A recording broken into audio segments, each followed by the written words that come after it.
हाय मेरे प्यारे स्टूडेंट। आज आप लोग को जीव विज्ञान में लेसन सेकंड सेकंड का पुष्पी पौधों में लैंगिक जनन यानी पुष्पी पौधों में लैंगिक जनन में मैंने आज हमको पढ़ाना है भ्रूणपोष का विकास। यानी भ्रूणपोष का विकास कैसे होता है, डेवलपमेंट ऑफ एंडोस्पर्म। भ्रूणपोष एक त्रिगुणित यानी ट्रिप्लॉइड मिट्टी 3n ऊतक है जो दोहरे निषेचन के फलस्वरूप त्रिक संलयन ट्रिपल फ्यूजन द्वारा बने भ्रूणपोष केंद्रक से विकसित होता है। भ्रूणपोष का परिवर्धन भ्रूणकोष एम्ब्रायो में भ्रूण के परिवर्धन में कुछ पहले शुरू होता है और भ्रूण के साथ साथ भ्रूण यानी भ्रूण के साथ साथ वृद्धि करता है। यानी भ्रूण के साथ क्या करता है, वृद्धि करता है। उस भ्रूणपोष के केंद्रक के बार बार विभाजन से अनेक संतानती केंद्रक बनते हैं। यानी इसके केंद्रक के विभाजन से अनेक संतानती केंद्रक बनते हैं और ये सभी केंद्रक भ्रूणकोष की परिधि के साथ साथ विकसित होते जाते हैं और तब प्रत्येक केंद्रक के चारों ओर कोशिका भित्ति बन जाती है। यानी जो केंद्रक होता है वो क्या होता है, विभाजन होता है और फिर भ्रूणकोष की परिधि के साथ साथ विकसित होता है और फिर प्रत्येक केंद्रक के चारों ओर कोशिका की भी भित्ति बन जाती है। इस प्रकार भ्रूणपोष का निर्माण होता है। इस प्रकार क्या होता है, भ्रूणपोष का निर्माण होता है। भ्रूण एवं भ्रूणपोष की स्थिति यानी सभी बीजांड के मध्य से होती हुई अनुदैर्घ्य काट का चित्रीय निरूपण होता है। साइटोप्लाज्म देखो, इसमें साइटोरिडोन्स पाया जाता है। ये साइटोरिडोन्स है, स्टेम टिप है, ये रूट रीजन है, न्यूक्लियस ये साइड में जितने हैं ये क्या है, न्यूक्लियस है। इंडोस्पर्म न्यूक्लियस यानी इसके अंदर क्या है, जो न्यूक्लियस है न्यूक्लियस के है और इंडोस्पर्म न्यूक्लियस है सस्पेंसर। यानी ये क्या है, सस्पेंसर जो है यहाँ पर सस्पेंसर है और ये क्या है, सस्पेंसर है आउटर इंटीग्यूमेंट। यानी ये आउटर इंटीग्यूमेंट है, ये अंदर का इनर इंटीग्यूमेंट है, ये माइक्रोपाइली है। भ्रूणपोष एक महत्वपूर्ण विशिष्ट भोज पदार्थ पोषण संग्रही ऊतक है।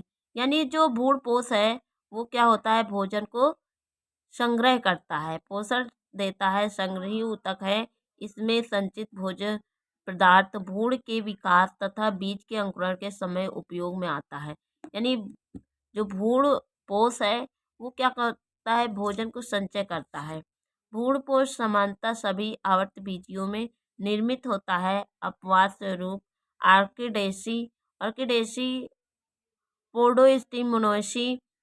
पोडोस्टोमिनेसी एवं ट्रोपिसी कुल के पौधे में भ्रूण एवं भ्रूणपोष का निर्माण नहीं होता है।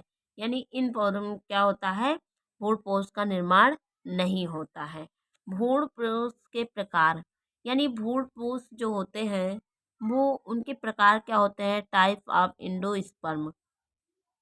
भ्रूणपोष परिवर्धन के आधार पर आवृतबीजी पौधों में 3 प्रकार के होते हैं। यानी भ्रूणपोष जो होता है वो आवृतबीजी के पौधों में 3 प्रकार के होते हैं। नंबर फर्स्ट है केंद्रकीय भ्रूणपोष न्यूक्लियर इंडोस्पर्म। इस प्रकार के भ्रूणपोष में प्राथमिक भ्रूणपोष केंद्रक असूत्री विभाजन एमेटोसिस अथवा मुक्त केंद्रकी विभाजन द्वारा अनेक स्वतंत्र केंद्रकों में विभाजित हो जाता है। इसलिए यह केंद्रकीय भ्रूणपोष न्यूक्लियर इंडोस्पर्म कहलाता है। नवनिर्मित स्वतंत्र केंद्रकों में भित्ति निर्माण अथवा कोशिका द्रव का विभाजन नहीं होता है। उदाहरण है कैप्सुला कैप्सुला।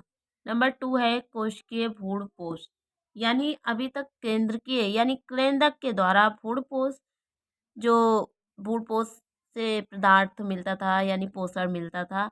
अब कोशिकीय भ्रूणपोष सेलुलर एंडोस्पर्म, इसके अंतर्गत भ्रूणपोष के निर्माण में प्राथमिक भ्रूणपोष केंद्रक के प्रथम व तत्पश्चात हुए सभी विभाजनों के साथ साथ कोशिका भित्तियों का भी निर्माण होता है, जिससे भ्रूणपोष कोशिकीय हो जाता है। इस प्रकार निर्मित भ्रूणपोष आरंभ से ही ठोस सॉलिड होता है, इसलिए इस तरह के भ्रूणपोष को कोशिकीय भ्रूणपोष कहते हैं। कोशिकीय भ्रूणपोष प्रायः द्विबीजपत्रीय गेमोपटेली कुल के सदस्यों में पाया जाता है। इस प्रकार का भ्रूणपोष मृतोपजीवी तथा परजीवियों कुत्सिका के अतिरिक्त में पाया जाता है। नंबर 3 है हिलोबियल या माध्यमिक भ्रूणपोष। हिलोबियल और इंटरमीडिएट एंडोस्पर्म, इस प्रकार का भ्रूणपोष केंद्रकीय एवं कोशिकीय भ्रूणपोषों के मध्य की स्थिति है। इस भ्रूणपोष में केंद्रक के प्रथम यानी केंद्रक के प्रथम विभाजन के पश्चात अनुप्रस्थ भित्ति का निर्माण होता है। फलस्वरूप भ्रूणपोष दो भागों प्रकोष्ठों चैम्बर्स में विभक्त हो जाते हैं, जैसा अंडद्वारी प्रकोष्ठ माइक्रोपाइलर चैम्बर तथा निभागी प्रकोष्ठ चैलेंजर चैम्बर। इन दोनों ही प्रकोष्ठों में पहले तो मुक्त केंद्रक विभाजन फ्री न्यूक्लियर डिवीजन होता है। केंद्रक के विभाजन के पश्चात भित्ति निर्माण नहीं होता है। देखो, जो विभिन्न प्रकार के भ्रूणपोष हैं, देखो कोशिकीय, हिलोबियल, केंद्रकीय और केंद्रकीय का चित्रण निरूपण, यानी केंद्रकीय का ये केंद्रक है डेवलपिंग एम्ब्राय, यानी ये क्या है, केंद्रक है। केंद्रक के द्वारा कैसे भ्रूणपोष होता है। और कोशिकीय, देखो ये कोशिका है, कोशिका है यानी कोशिका के द्वारा भोजन कैसे पोषक पदार्थ मिलते हैं। और ये क्या है, हिलोबियल, हिलोबियल यानी नंबर 3, हिलोबियल से कैसे पोषक तत्व मिलते हैं। नंबर 3 है बीज एवं फल का निर्माण, formation of seed and fruit, यानी सीड मीन्स क्या होता है, बीज होता है, फ्रूट मीन्स होता है फल होता है। तो फॉर्मेशन कैसे होता है, बीज का निर्माण, फॉर्मेशन ऑफ सीड, बीजांड ऑयल में निषेचन फर्टिलाइजन के पश्चात अनेकानेक बहुत से परिवर्तन होते हैं और अंतः बीज सीड का निर्माण होता है, यानी बहुत से परिवर्तन होते हैं, उसके बाद क्या होता है, बीज का निर्माण होता है। इस स्थिति में अध्यावरण इंटेगमेंट सूखकर कवच या बीज चोल सीड क्वाइट निर्मित कर लेता है। बीज का बाहरी चोल कठोर टेस्टा व अंतःचोल स्टेग्मा में पतला एवं झिल्लीनुमा होता है। भीतरी ऊतकों से नमी भी लुप्त हो जाती है, यानी जो भीतरी ऊतक होते हैं उसमें क्या होती है, नमी भी लुप्त हो जाती है और सभी खाद्य पदार्थ अवलीयशील पदार्थों के रूप में संचित हो जाते हैं। पूर्णतः स्थिति में नाभिका हीलम हीलम बीजांड द्वार माइक्रोपाइली रैफी एवं निभाग चैलेंजर रहते हैं। लगभग समाप्ति की और बीजांडकाय न्यूक्लियस होता है, किंतु कुछ पौधों में एक परिभ्रूणपोष पेरिस्पर्म की भांति विद्यमान रहता है। उदाहरण पाइपरेसी कुल, पाइपरेसी फैमिली के पौधे होते हैं, यानी वो विद्यमान होते हैं।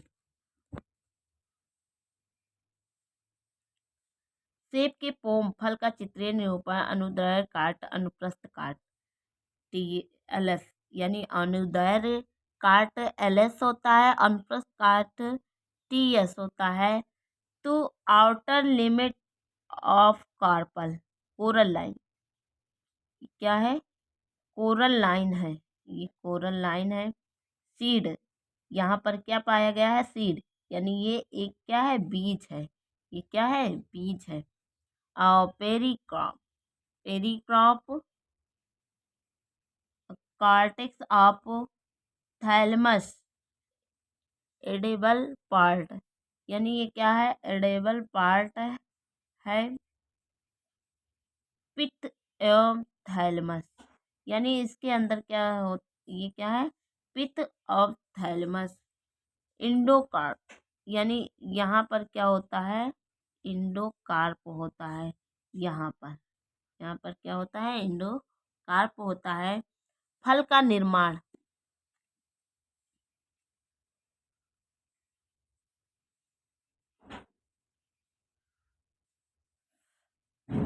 फल का निर्माण, फल का निर्माण, फॉर्मेशन ऑफ फ्रूट, परिपक्व अंडाशय, मेच्योर ओवरी ही फल फ्रूट होता है। फल भित्ति, पेरिक्रॉप का निर्माण अंडाशय भित्ति द्वारा होता है। फल भित्ति को निम्नलिखित 3 भागों में विभक्त किया जाता है।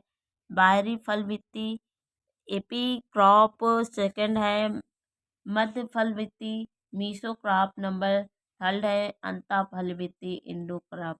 अंडाशय भित्ति के अतिरिक्त कभी कभी पुष्पासन, रिसेप्टर्स, दलपुंज, कोरेला एवं बाहरी दलपुंज, क्लैक्सी भी फल भित्ति के निर्माण से पूरा सहयोग करते हैं। ये फल अशक्त फल, फल्स फ्रूट कहलाते हैं। उदाहरण है सेब, एप्पल। इन फलों में फल भित्ति अंडाशय भित्ति द्वारा निर्मित होती है। उन्हें सत्य फल, फ्रूट, ट्रू फ्रूट कहते हैं। नंबर ए, विभिन्न प्रकार के विदुर फल, यानी ये क्या है? विभिन्न प्रकार के विदुर।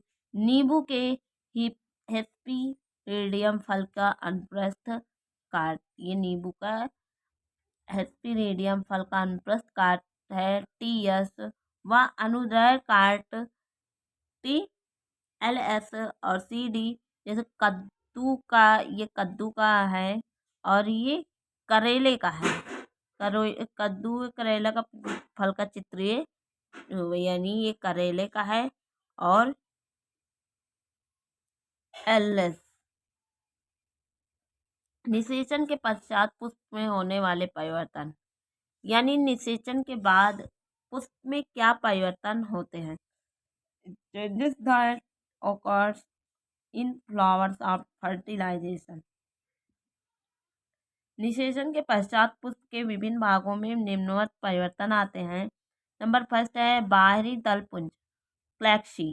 बाहरी दलपुंज निषेचन के पश्चात प्रायः गिर जाते हैं, यानी जो बाहरी दल होता है वो क्या होता है? निषेचन के बाद गिर जाता है। कभी कभी फल के साथ चिल्लग्न रहते हैं, चिल्लग्न यानी लगे रहते हैं। नंबर 2 है दलपुंज, कोरेला। दलपुंज को कोरेला कहते हैं। प्रायः निषेचन के पश्चात गिर जाते हैं, यानी दलपुंज जो होता है वो निषेचन के पश्चात गिर जाता है। पुमंग, एंडोसियम। प्रायः निषेचन के पश्चात पुंकेसर स्टेमेंस गिर जाते हैं, यानी पुमंग क्या होते हैं? एंडोसियम। प्रायः निषेचन के पश्चात पुंकेसर स्टेमेंस गिर जाते हैं, यानी पुंकेसर क्या होते हैं? गिर जाते हैं। वर्तिकांग प्रायः निषेचन के पश्चात गिर जाते हैं, यानी वर्तिकांग स्टेमा जो होता है वो प्रायः निषेचन के पश्चात गिर जाते हैं।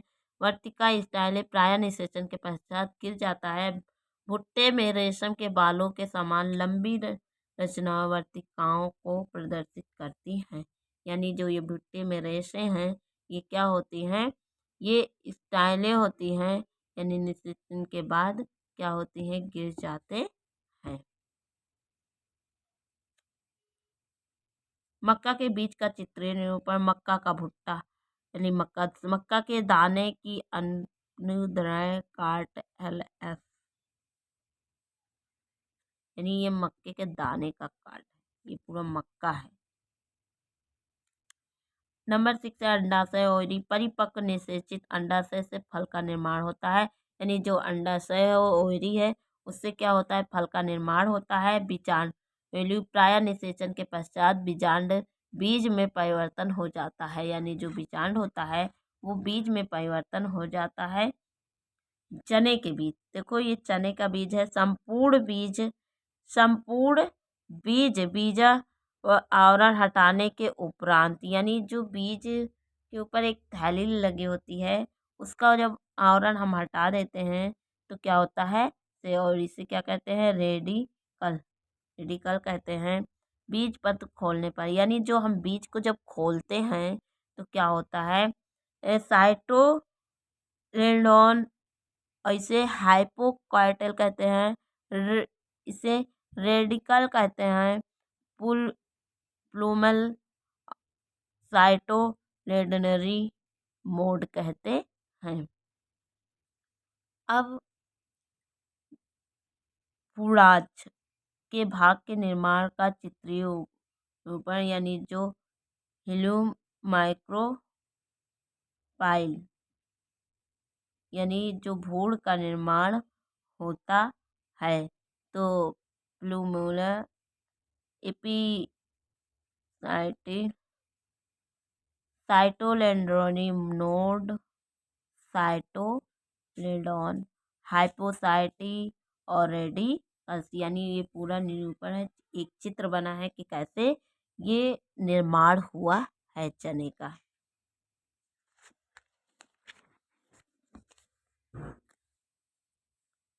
निषेचन के पश्चात बीजांड में होने वाले परिवर्तन, यानी जो निषेचन हुआ है उस बीज में क्या परिवर्तन हुआ है। Changes that occurs in ovule after fertilisation.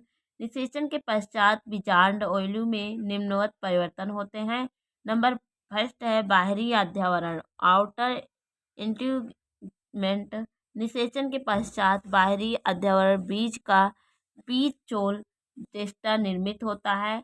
अंतः अध्यावरण, इनर इंट्यूमेंट। निषेचन के पश्चात अंतः अध्यावरण बीज का अंतः कवच टेगमेन निर्मित होता है, यानी आंतरिक में क्या होता है, टेगमेन निर्मित होता है। बीजांड व्रंत फ्यूकस। निषेचन के पश्चात बीजांड व्रंत विघटित नष्ट हो जाता है। लीची में इससे एक मांसल ऊतक निकलता है या बीज की तरह पूरी तरह से चारों ओर से घेरे रहता है। इसे बीज चोल या एरिल कहते हैं, या फल खाने योग्य स्वादिष्ट भाग होता है, यानी वो क्या होता है, स्वादिष्ट होता है बीज चोल। नंबर 4 है बीजांड द्वार, माइक्रोपाइल। निषेचन के पश्चात बीजांड द्वार के रूप में ही रहता है। आरंडी कॉस्टोर है में इससे एक अतिवृद्धि आउटर ग्रोथ निकलती है जिसे बीज चोलक यानी टायरोनिकल कहते हैं।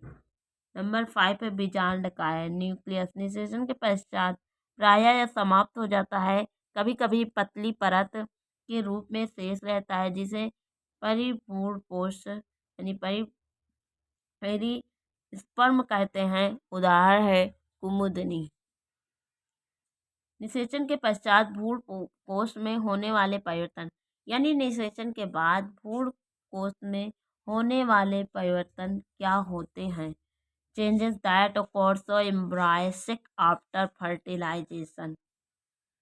निषेचन के पश्चात भ्रूण कोश में निम्नवत परिवर्तन होते हैं। नंबर फर्स्ट है प्रतिमुख कोशिकाएं, एंटीपोडल सेल्स। निषेचन के पश्चात प्रतिमुख कोशिकाएं नष्ट हो जाती हैं।